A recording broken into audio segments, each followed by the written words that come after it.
السلام علیکم ورحمۃ اللہ وبرکاتہ۔ رب اشرح لی صدری ویسر لی امری واحلل عقدۃ من لسانی یفقہوا قولی۔ اللہم فقہنا فی الدین، اللہم فقہنا فی الدین، آمین یا رب العالمین۔ تجوید القرآن کلاس میں آپ کا خیر مقدم ہے۔ آج کا ہمارا سبق ہے سبق نمبر 17، پارہ نمبر 3، سورۃ آل عمران، آیت نمبر 64۔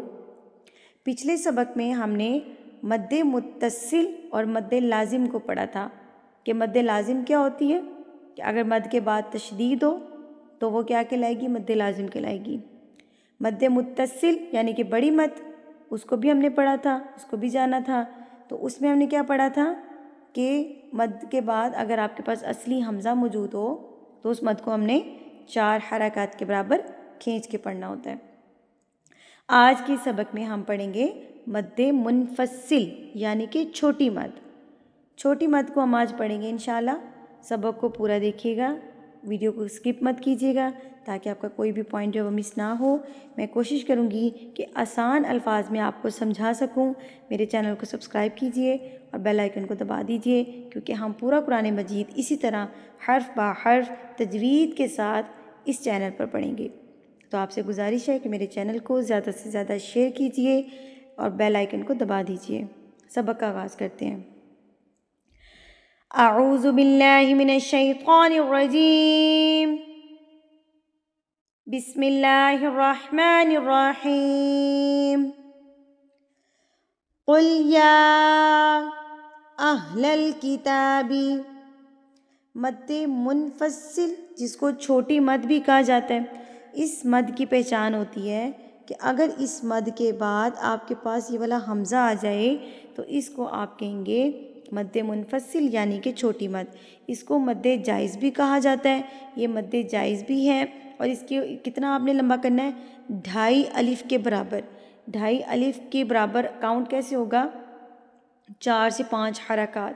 آپ نے اپنی 4 انگلیوں کو یا 5 انگلیوں کو بند کر لینا ہے اور اس کو کھولنے میں آپ کو جتنا ٹائم لگے گا اتنا ٹائم آپ نے یا کو کھینچ کے پڑھنا ہے، ٹھیک ہے۔ اس مد کی پہچان ہوگی آپ کو اس حمزہ سے، یعنی کہ دیکھیں مد منفصل میں نے بتایا تھا اصلی حمزہ جو کہ اصل میں حمزہ ہوتا ہے، تو وہ الف جو حمزہ بن جاتا ہے کسی بھی حرکت لگنے کے بعد، اس حمزہ کو یہ والا حمزہ اگر آ جائے اس مد کے بعد تو یہ کیا کہلائے گی؟ مد منفصل یعنی کہ چھوٹی مد۔ اس کو آپ نے 3 یا 5 حرکات کے برابر کھینچ کے پڑھنا ہوتا ہے، یعنی کہ 2.5 الف کے برابر۔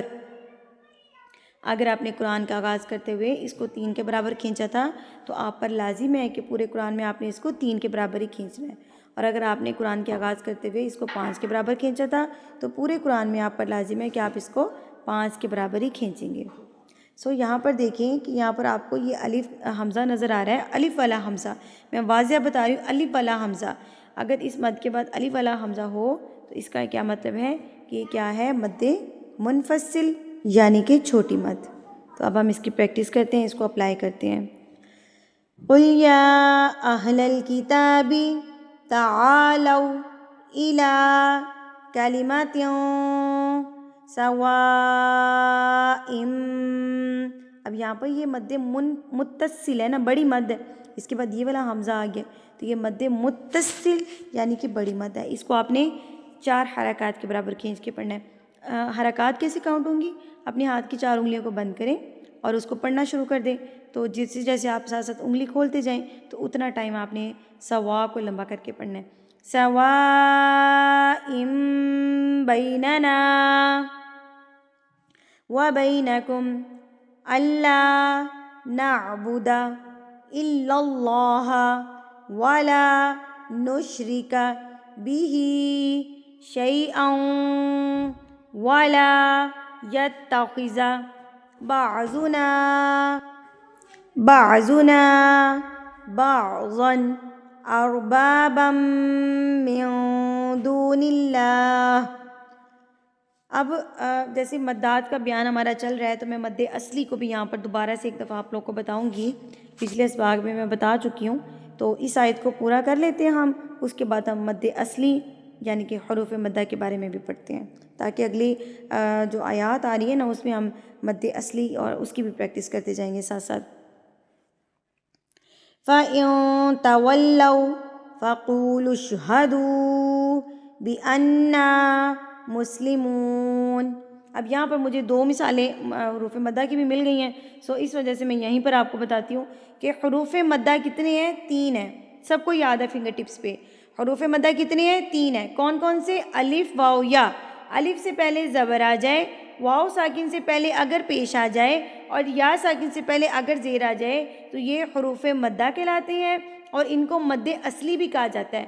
مد اصلی کیوں کہا جاتا ہے؟ کیونکہ ان کو کسی بھی وجہ کی یا کسی بھی کنڈیشن کی ضرورت نہیں ہے، یہ ہیں ہی حروف مدہ۔ یہ جن بھی حروف کے ساتھ لگ جائیں گے اس حرف کو آپ نے کھینچ کے پڑھنا ہے۔ کتنا کھینچ کے پڑھنا ہے؟ 2 حرکات، یعنی کہ 2 بند انگلیاں کھولنے میں آپ کو جتنا ٹائم لگے گا، یعنی کہ 1 الف کے برابر، یعنی کہ 1 سے 2 سیکنڈ کے برابر آپ نے اس حرف کو کھینچ کے لمبا کر کے پڑھ دینا ہے۔ اب یہاں پر ہم مثالوں کی طرف آتے ہیں۔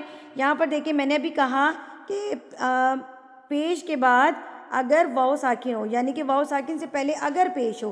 اب یہاں پر دیکھیں یہ کیا ہے؟ قاف کے اوپر پیش ہے اور آگے کیا آ گیا؟ واو ساکن آ گیا، ٹھیک ہے۔ یہ واو ہے اور اوپر جو علامت بنی ہوئی ہے یہ ساکن کی علامت ہے، تو یہ کیا بن گیا؟ واو ساکن۔ اب قاف کے اوپر کیا ہے؟